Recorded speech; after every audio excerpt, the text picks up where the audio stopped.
Smart Bourse vous est présenté par MoneyOne.fr, l'épargne qui fait du bien.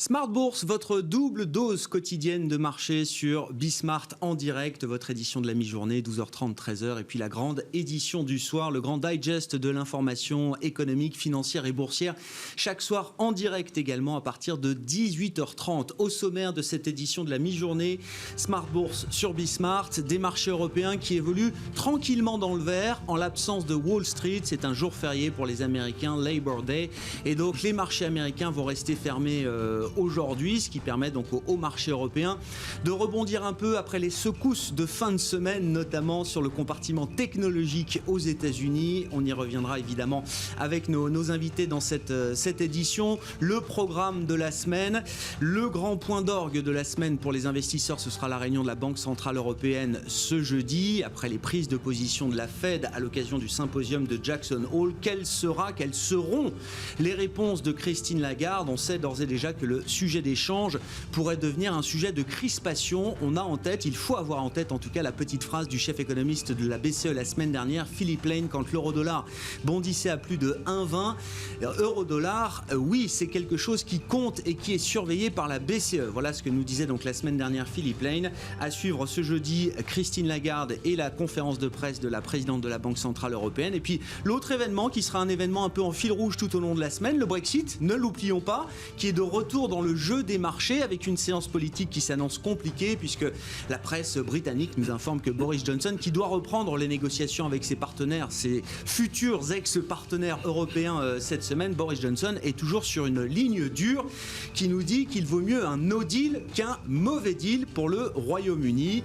Les observateurs semblent sceptiques sur la capacité des Britanniques et des Européens à se mettre d'accord alors que le compteur tourne toujours et Boris Johnson veut un accord ou pas d'accord au 15 octobre prochain. Le plan de trading de la semaine, comme chaque lundi, ce sera avec Romain Daubry dans quelques minutes. La BCE, je l'ai dit, ce sera le point d'orgue de la semaine avec les actifs à surveiller, l'euro-dollar entre autres, et puis les indices européens bien orientés pour cette première séance de la semaine.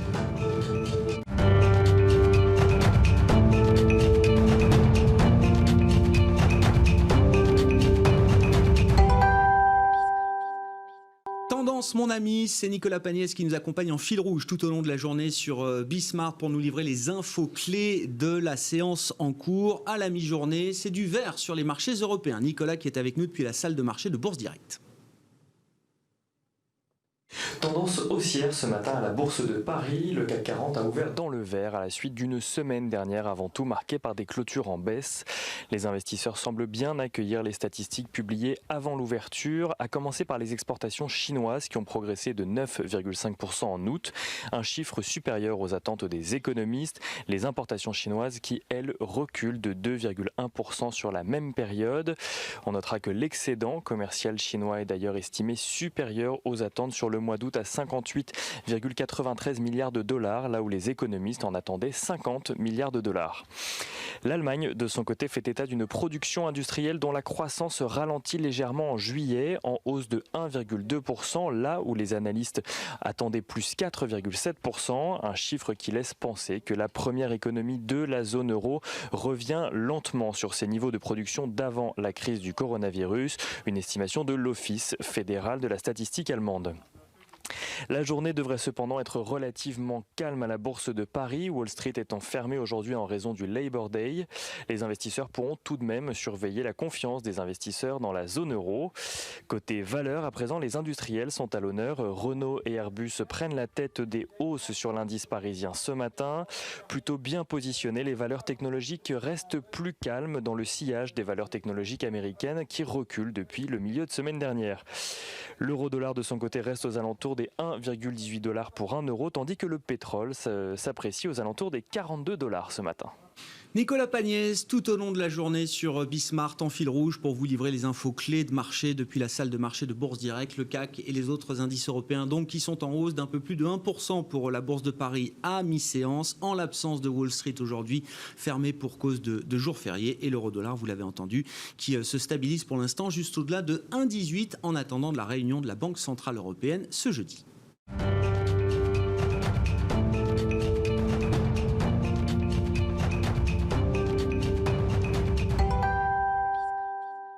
Oui, la BCE, ce sera le point d'orgue de la semaine pour les investisseurs et pour les marchés. On va en parler bien sûr dans ce plan de trading, notre rendez-vous du lundi midi avec les équipes de Bourse Direct et Romain Dobré qui est avec nous en plateau, technicien de marché, membre de la cellule Info d'experts de Bourse Direct. Bonjour et bienvenue Romain. Bonjour Grégoire. Ouais, on va reparler de la BCE, de l'euro-dollar qui sera sans doute l'actif à suivre autour de la réunion de la Banque Centrale Européenne. Mais quand même, petit état des lieux, après les secousses de fin de semaine qu'on a vues alors de manière assez significative sur le marché américain, sur la séance de jeudi, de vendredi, même si la séance de vendredi à Wall Street s'est un peu mieux terminée qu'elle n'avait commencé pour cause de week-end de 3 jours. Peut-être que les Américains n'avaient pas envie de partir avec du sang sur les murs, comme on dit sur les marchés, avant ce week-end de 3 jours. Mais état des lieux de nos indices en Europe, c'est le constat qu'on dressait d'ailleurs vendredi avec vous, Romain. Les indices européens ont plutôt bien tenu face aux secousses des grandes valeurs technologiques américaines. Oui, ils tiennent pas mal. En fin de soirée, vendredi, on voyait que déjà le futur, le contrat à terme qui cote jusqu'à 22h le vendredi, remontait déjà, repassait le niveau charnière de 4973 points. Encore une fois, je ne sais pas combien de fois on a rebondi sur ce niveau-là, mais depuis plusieurs semaines, c'est très, très, très fréquent. Et ce matin, on est en hausse assez net et au-delà des 5000 points. Donc, on n'a pas de relais à la hausse au-delà des 5000 points. En revanche, tous les replis sont payés et un tout petit peu plus haut à chaque fois. Donc, ce que ça a donné graphiquement, c'est que ces embardés de la semaine dernière ont décalé notre trading range. On avait dit que les cotations se resserraient à l'intérieur d'une zone qui devenait un triangle symétrique. Ce triangle, il a été un peu malmené avec cette fausse sortie. Donc, ça a décalé la borne haute. Fausse sortie, c'était en milieu de semaine dernière quand on est parti au-delà de 5100 jeudi matin. Voilà. Et puis ensuite, rattrapé par les secousses de Wall Street, le CAC a terminé autour de 5000 sur cette séance. Exactement. Et donc, cette fausse sortie qui a déformé notre figure graphique a un avantage, c'est qu'elle nous permet de gagner un petit peu de temps. Parce que l'ancienne figure graphique, l'ancien triangle symétrique pointait à fin octobre. Celui-ci pointe maintenant, avec cette déformation, à mi-octobre. Alors, dans un triangle symétrique, graphiquement, ce qu'on en attend, c'est d'en sortir le plus tôt possible. C'est-à-dire que si on sort après les 2 tiers aux 3 quarts de cette zone-là, ce qui nous amène à fin de semaine prochaine au maximum, on sort avec peu de dynamisme. Donc, il faut qu'on en sorte avant. Ça, c'est le repère qu'on va se donner. Et les bornes de ce triangle pour cette semaine, pour aujourd'hui, c'est 4929 en bas, 5108 en haut sur le futur CAC 40. C'est précis. C'est pour la séance. Ce sont des obliques. Donc, évidemment, au fur et à mesure de la semaine, ça va se resserrer. Mais c'est le point qu'on regarde. Évidemment, il y a ce petit trading range, 4973 en bas toujours, 5015 à très court terme, juste au-dessus, avec des extensions possibles jusqu'à 5048. Mais pour prendre une dynamique, vraiment qu'il se passe quelque chose, il va falloir qu'il y ait un relais et qu'on arrive à franchir ce niveau de 5110 maintenant, un peu plus. Qu'est-ce qu'on peut dire des positions spéculatives, des positions ouvertes, comme vous dites, dans le marché, Romain? Alors d'ailleurs, on peut d'ores et déjà donner rendez-vous vendredi aux téléspectateurs de Bismart. Vendredi, on fait le débrief de la semaine avec vous en plateau. C'est la leçon de trading. On parlera sans doute du marché des options, Romain, parce que l'affaire SoftBank, la baleine du Nasdaq affamée d'options, comme je le disais vendredi, qui a quand même... accélérer sans doute la hausse des grandes valeurs américaines, participer peut-être aux secousses de fin de semaine dernière sur le Nasdaq. Voilà, ce sont des positions spéculatives dans le marché qu'on peut regarder au jour le jour, je crois, Romain, qu'on regarde à la semaine en tout cas. Qu'est-ce qu'on peut dire en ce début de semaine de la pression spéculative qu'il y a dans le marché? Alors oui, on en parlera volontiers, c'est un sujet qui est passionnant, des marchés avec lesquels on peut faire plein de choses, qui sont extrêmement risqués si on les utilise mal connus en France, mais il y a des choses à comprendre. Donc, ce qu'on peut dire de ce côté-là, c'est que cette position spéculative, elle mesure l'état d'esprit des investisseurs, elle permet de le mesurer. En fait, c'est ça qui est très intéressant. Il y a d'un côté le contrat à terme, le futur CAC 40, qui est le produit qu'on peut négocier. L'indice CAC 40 cash, on ne peut pas l'acheter, on ne peut pas le vendre. On peut négocier le futur, le contrat à terme. L'indice, c'est un indice, c'est un éclaireur de tendance. C'est une moyenne. C'est un calcul. Le CAC 40, l'indice que vous suivez, c'est un calcul. Le futur, c'est le produit qui permet de s'exposer aux variations du CAC 40. Exactement. C'est le produit sur lequel on crée tous les autres produits qui existent pour s'exposer de façon directionnelle sur l'indice CAC 40.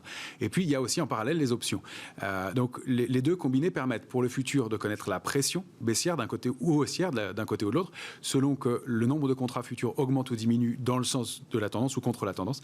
On a un indicateur de pression, d'intérêt général, de savoir si les investisseurs, si les grosses mains sont là ou pas, ou s'il y a de l'appétit, dans un sens comme dans l'autre. pour les options, ça permet de mesurer l'état d'esprit des investisseurs et de savoir, selon s'ils ont pris des options de vente, des options de couverture, de l'assurance, savoir s'ils sont pessimistes, prudents ou s'ils sont optimistes. Alors, ce qu'on peut en dire cette semaine, c'est que pour le ratio de couverture sur les options, eh bien, il a augmenté énormément. La petite salve de baisse de jeudi et vendredi a rappelé les investisseurs à l'ordre qui étaient déjà couverts, mais gentiment, et qui ont carrément doublé leur niveau de couverture. Les arbres ne montent pas jusqu'au ciel, hop, je reprends des assurances et des couvertures dans mes portefeuilles. Exactement. Ce qui est plutôt bien, c'est que en contrepartie de ce mouvement de protection, qui est souvent quelque chose qu'on analyse comme positif pour le marché, puisque si les investisseurs sont pessimistes, c'est globalement, il y a encore du potentiel, il y a de la liquidité, donc on peut encore investir, et le marché a encore du potentiel de hausse, puisque tout le monde n'a pas investi. En revanche, en contrepartie de ce pessimisme qui s'est dessiné à nouveau, puisque le double c'est beaucoup en 2 séances.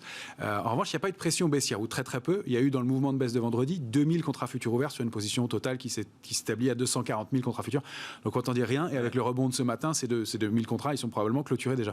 Donc il n'y a pas de pression baissière, pas de relais à la hausse non plus, on n'a pas de signaux d'achat, donc ça nous permet de dire que les investisseurs sont prudents et qu'entre 4006 et 5000, il y a toujours des forces de rappel du relais, qu'en revanche au-delà, on n'arrive pas à aller plus loin, mais on va continuer à observer ça tout au long de la semaine et voir s'il peut y avoir des relais. Bon, dans l'agenda de la semaine, alors c'est un agenda statistique qui est assez light, mais il y a quand même un événement majeur. Alors demain, on peut noter, il y aura l'estimation finale du PIB pour la zone euro au 2e trimestre. J'ai vu la balance commerciale allemande également pour les mois d'été. Mercredi, on aura un indice d'inflation en Chine. C'est pas des market movers énormes à ce stade, mais jeudi, le gros jour pour les investisseurs avec la réunion de la Banque Centrale Européenne et puis les données hebdomadaires aux États-Unis d'inscription au chômage. On a eu le rapport mensuel vendredi sur l'ensemble du mois d'août, mais chaque semaine, on a ces inscriptions hebdomadaires au chômage. Donc, jeudi va être une séance importante. Et puis, vendredi, je l'ajoute également, un indice d'inflation aux États-Unis. Même si on sait que l'inflation reste très médiocre, voire morose en ce moment, ça reste toujours un indicateur suivi par les investisseurs. Si on parle de la BCE avec vous, Romain, on regarde forcément, j'imagine, encore l'euro-dollar. Tout à fait, ouais. L'euro-dollar qui est pour l'instant, on l'avait dit, est sorti d'une ligne de tendance baissière depuis fin juillet, donc qui est sur un trend haussier de moyen terme maintenant et de long terme, et qui à court terme en revanche donne des petits signaux de faiblesse depuis la fameuse phrase qui devient fameuse de Philippe Lane. On va la rappeler encore. L'euro-dollar, it does matter. C'était la phrase du chef économiste de la BCE mardi soir, parce que l'euro-dollar franchissait un seuil symbolique et très suivi par la communauté financière, le seuil des 1,20. On ne peut pas dire que l'euro soit surévalué contre le dollar à 1,20, mais ça faisait longtemps qu'on n'avait pas franchi ce seuil-là, depuis 2 ans, je crois. 2018, Et donc, tous les yeux se sont focalisés là-dessus. Et le chef économiste de la BCE, je raconte la petite histoire, s'est senti obligé de faire une déclaration quand même pour essayer de calmer le mouvement. Ça a fonctionné. Et ça a fonctionné. On est passé de 1,20 à 1,18 sur l'euro-dollar. Et donc, ce qui est à noter aussi, c'est que c'était un niveau technique et que le mouvement et le niveau de l'euro-dollar est important aussi en fonction de la vitesse à laquelle on l'atteint. C'est-à-dire qu'il faut que les entreprises aient le temps d'équilibrer les choses, d'équilibrer leur couverture et leur position. Donc, il y a aussi ce timing qui compte et je pense que ça a bien fonctionné en tout cas. Ça a donné un peu d'air, on le rappelle aussi au secteur du luxe, donc les valeurs exportatrices, et donc en Europe. Et donc, ça, c'est voilà, un mouvement à surveiller. À court terme, on voit qu'il y a un petit canal. Si on le regarde, l'euro-dollar en journalier, on le voit très très bien dessiné et qui est un peu oblique, mais dont les bornes sont 1,18 et 1,20, quasiment parfaitement ces jours-ci, et qui donc donne des petits signaux pour l'instant de ralentissement. Donc peut-être, et si on tient compte de la baisse de la position ouverte spéculative qui avait énormément augmenté au cours des dernières semaines, elle a très légèrement diminué sur les déclarations du Commitment of Traders de vendredi dernier. Elle a très légèrement diminué. On peut avoir un petit biais baissier à très court terme. Encore une fois, le sens de l'histoire et la tendance, c'est plutôt haussier et c'est un mouvement de fond très haussier. Maintenant, est-ce qu'on va aller rechercher ce support à 1,1606 ? C'est possible dans l'immédiat. Si on réussit à passer au-dessus d'un 20, dans ce cas-là, c'est un peu en dessous de 1,22. Et puis, il y a une grosse résistance, à mon sens, pour les semaines à venir à 1,22, 28. Bon, c'est ce qu'on explique aussi vendredi, pour ceux qui veulent suivre vos leçons de trading. Romain, vendredi c'était l'euro-dollar. Un des marchés sans doute les plus difficiles à anticiper, que ce soit pour les particuliers, mais pour les professionnels également, c'est ce que vous rappeliez, sachant que voilà, il y a toujours ces banquiers centraux qui ont des forces très importantes dans l'évolution des marchés de change, au moins sur le court terme, et donc la réunion de la BCE jeudi sera quand même importante peut-être pour voir comment l'euro-dollar évolue autour de ce rendez-vous qui sera vraiment le rendez-vous de la semaine. En termes de stratégie, là, c'est intéressant de voir cette première séance de la semaine. Encore une fois, je le rappelle, en l'absence des marchés américains, il y aura sans doute très peu de volume à l'arrivée ce soir en Europe et à Paris, mais on voit toujours ce secteur automobile et ça fait déjà une semaine, 2 semaines que vous nous parlez du secteur automobile comme étant un secteur à regarder, voire peut-être un secteur à investir aujourd'hui sur le marché. Il me semble que si on doit reprendre une tendance haussière, et pour l'instant les signaux sont plutôt favorables, enfin ils sont neutres à court, moyen terme, mais les éléments laissent à penser qu'on va pouvoir remonter un peu sur les indices européens. Et donc, effectivement, c'est un secteur qui devra participer à ce rebond et qui donne des signaux assez forts. On l'a vu du côté des équipementiers qui se sont pas mal comportés la semaine dernière. Et puis, alors que le Nasdaq perdait 10% par rapport à ses points de mercredi jusqu'à vendredi après-midi, et bien le secteur automobile lui remontait et une valeur comme Renault a pris 10% dans le même temps. Donc, c'est même pas que le secteur auto baissait moins que la tech, c'est qu'il progressait fortement quand la tech baissait. Alors, je ne dis pas qu'il y a des effets de vase communicants, hein, on n'est pas dans les mêmes proportions, mais il y a manifestement un intérêt et un secteur qui tient bien quand le reste du marché baisse. Donc peut-être que aussi un changement de paradigme et que la technologie c'est très bien, qu'on ne jette pas tout, mais qu'on va être plus prudent, plus parcimonieux sur ce secteur-là dans les semaines à venir, alors qu'il y a des secteurs qui sont des recovery, des possibles rebonds dans les semaines ou mois à venir et qui manifestement confirment aujourd'hui leur trend de fin de semaine dernière. Bon, ce sera intéressant de voir effectivement comment les investisseurs arbitrent après les secousses sur la tech américaine. Est-ce que la baisse, de 10% pour Apple, je crois même pas, je sais même pas si on a fait 10% de baisse sur Apple, est-ce que c'est déjà suffisant pour intéresser de nouveaux investisseurs ou des investisseurs déjà investis qui voudraient en avoir encore plus? Ou est-ce que non, ça va être l'occasion pour les investisseurs de regarder un peu ailleurs? C'est ça la question de la semaine quand même. Hein. Vraiment, difficile de répondre, évidemment, on va le savoir. Ouais. On sent que c'était un peu ce qu'on appelle topish, c'est-à-dire qu'on avait du mal à aller plus haut, et ce petit trou d'air est plutôt bienvenu, même si c'est passé dans des conditions un peu particulières de spéculation, sur fond de spéculation, mais qui est un peu plus brutal, mais je pense qu'il faudra s'habituer à ça dans les marchés maintenant. En revanche, oui, il y a peut-être des besoins de relais ailleurs, et que les autres secteurs surperforment un peu mieux. Merci d'être avec nous, Romain. Chaque lundi, chaque vendredi, Romain Daubry, membre de la cellule Info d'Experts de Bourse Direct, avec nous dans Smart Bourse sur Bismart. Merci.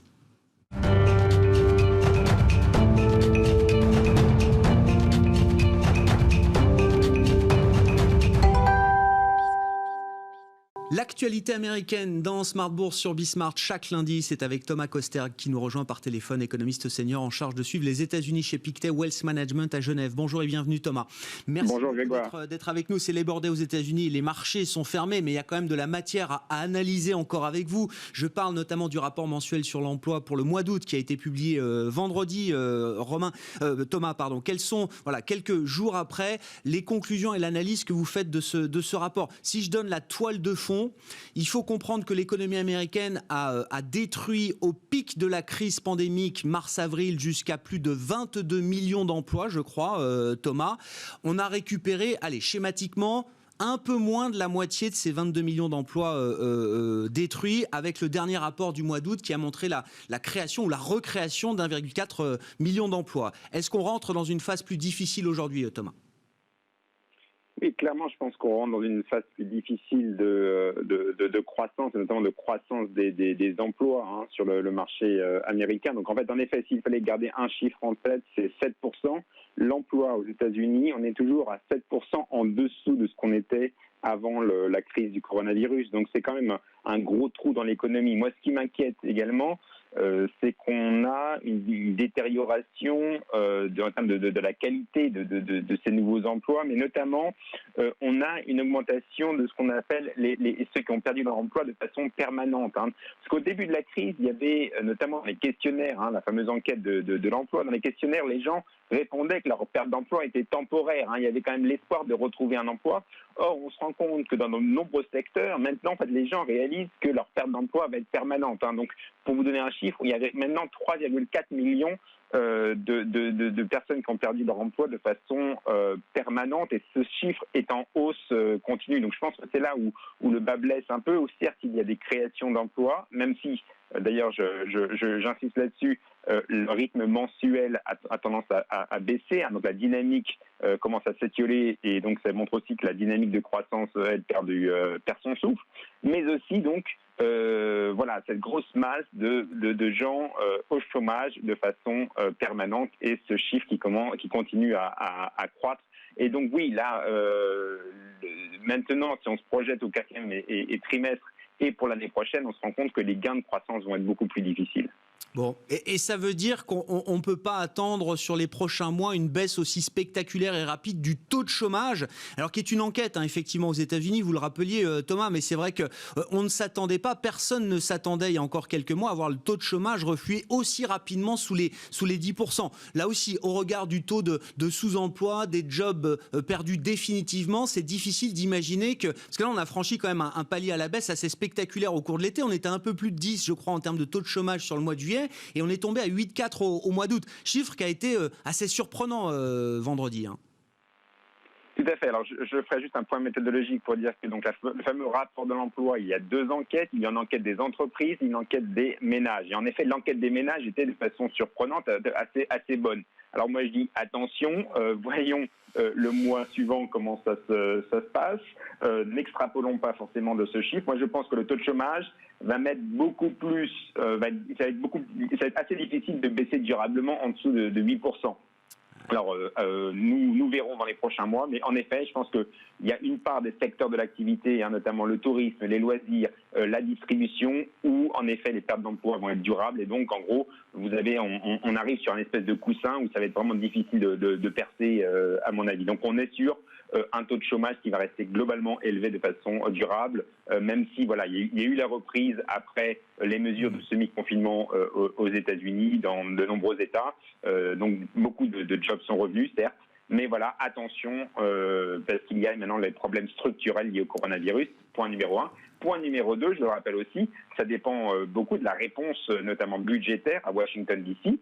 Et là, on voit que Washington hésite à faire un nouveau plan budgétaire. Et ça pourrait handicaper la croissance au quatrième trimestre, et voire même mener à une rechute de l'activité s'il n'y avait pas une extension d'un certain nombre d'aides, y compris les allocations chômage fédérales supplémentaires. Donc là, je dis attention, il y a aussi beaucoup qui dépend de la réponse budgétaire à Washington, et on voit que les mois prochains vont être potentiellement assez difficiles, et donc il faut voir ce que ça donne sur ce point-là aussi. Ouais, c'est ça. Il faut pas s'endormir du côté du Congrès. C'est ce que vous dites, Thomas, parce que là, on a passé. Alors, c'est difficile à dire comme ça, mais on a passé la séquence de rattrapage la plus facile en termes de dynamique de rattrapage de l'emploi. Si on rentre dans une séquence beaucoup plus compliquée, il faut pas qu'à Washington, on se dise bon bah finalement ça s'améliore plus vite que ce qu'on imaginait, et donc on peut prendre un peu plus le temps sur le vote d'un package de stimulus fiscal. Vous dites non, il faut surtout pas s'endormir de ce point de vue-là. Voilà, et en effet, le risque, et notamment cette enquête des ménages qui était assez bonne, avec un taux de chômage qui en effet avoisine les 8%, qui baisse plus qu'attendu, il y a un risque en effet que certains au Congrès, comme vous le dites, s'endorment sur leur laurier et finalement refusent de passer un nouveau plan budgétaire. Or, ça serait dangereux parce qu'il y a vraiment un risque de rechute de l'activité au 4e trimestre, et il y a aussi un risque de heurter la confiance à la fois des business et des consommateurs. La confiance des consommateurs aux États-Unis est en baisse. J'insiste là-dessus parce que c'est pour moi un point noir sur la reprise américaine dans les prochaines semaines.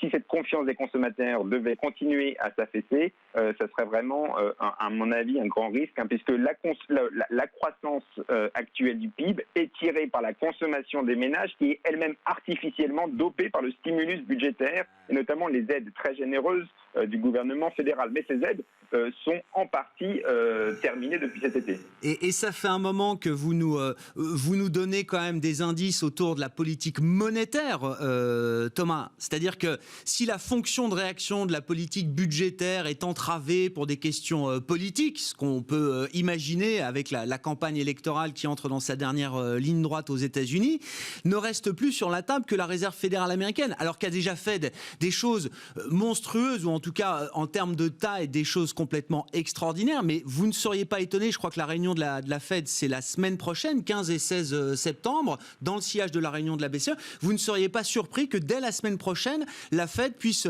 au moins donner de nouveaux messages annonçant ou préannonçant peut-être une nouvelle série de mesures. Tout à fait. Alors juste pour la toile de fond sur la Fed nous a un peu laissé sur sa faim quand elle annonçait sa nouvelle stratégie de ciblage de l'inflation en moyenne. Elle nous a laissé un peu sur notre faim parce qu'elle n'a pas détaillé comment elle allait concrètement mettre en œuvre cette stratégie. Et donc, il n'y a pas eu de mention potentiellement de plus de QE, de baisse de taux, de nouvelles forward guidance. Donc, on ne sait pas exactement comment la Fed va faire pour, évidemment, doper l'inflation. Parce que maintenant, son but, c'est donc de sauter l'inflation au-dessus de 2% de façon durable pour rattraper l'inflation basse de ces dernières années. Mais on n'a pas d'implication concrète. Point numéro 1. Point numéro 2, les données économiques sont plutôt mitigées. Alors voilà, ça dépend si on regarde l'enquête des ménages ou l'enquête des entreprises, qui est quand même moins bonne. Mais point numéro 3, je pense qu'en effet, la Fed pourrait s'inquiéter d'une part du Congrès qui traîne les pieds. Je pense que la Fed est très au fait que s'il n'y a pas de nouveau plan budgétaire, donc on parle d'un plan budgétaire de au moins 1 000 milliards de dollars, s'il n'y a pas de plan budgétaire, il y a un risque de la croissance. Et deuxièmement, la nouvelle volatilité sur le marché actions, on sait que la Fed est très sensible à ça, la Fed reste très sensible au prix des actifs. Alors on peut s'en désoler ou pas, en fonction de ce qu'on pense, mais voilà, la Fed est très sensible par rapport à la volatilité des marchés, notamment marché actions. Et voilà, s'il n'y a pas de nouveaux progrès sur le plan fiscal, s'il y a encore de la volatilité sur le marché actions, elle pourrait être incitée à donner des signaux qui iraient en effet vers plus de QE. Alors la question c'est, est-ce que ce QE supplémentaire arrivera dès le 16 septembre. Moi, je pense qu'à l'heure actuelle, on est encore sur du 50-50 en termes de probabilité, mais je pense que par la suite, il y aura, in fine, plus de QE de la Fed dans les prochaines semaines. Ça s'annonce de façon assez claire, ne serait-ce que pour cette nouvelle stratégie qui a été annoncée fin août. Si on veut de l'inflation, il faut faire plus de QE. En tout cas, c'est ce que les logiciels de la Fed diront aux membres du comité. Ben voilà, pour tous les enjeux de marché des prochains jours et des prochaines semaines, on aura en Europe la BCE avec la réunion du Conseil des gouverneurs de rentrée ce jeudi 10 septembre et puis la semaine suivante, mardi et mercredi prochain, 15 et 16 septembre, la réunion du comité de politique monétaire de la Réserve fédérale américaine. Merci beaucoup Thomas, vous êtes avec nous chaque lundi par téléphone. Thomas Kosterg, économiste senior en charge de suivre les États-Unis chez Pictet Wealth Management à Genève. C'est la fin de Smart Bourse pour votre édition de la mi-journée. On se retrouve dès ce soir en direct à 18h30 sur Bismart. Pour l'instant, les marchés européens, en l'absence de Wall Street fermé pour les Bordelais, se comportent bien avec un rebond de 1% pour le CAC à mi-séance.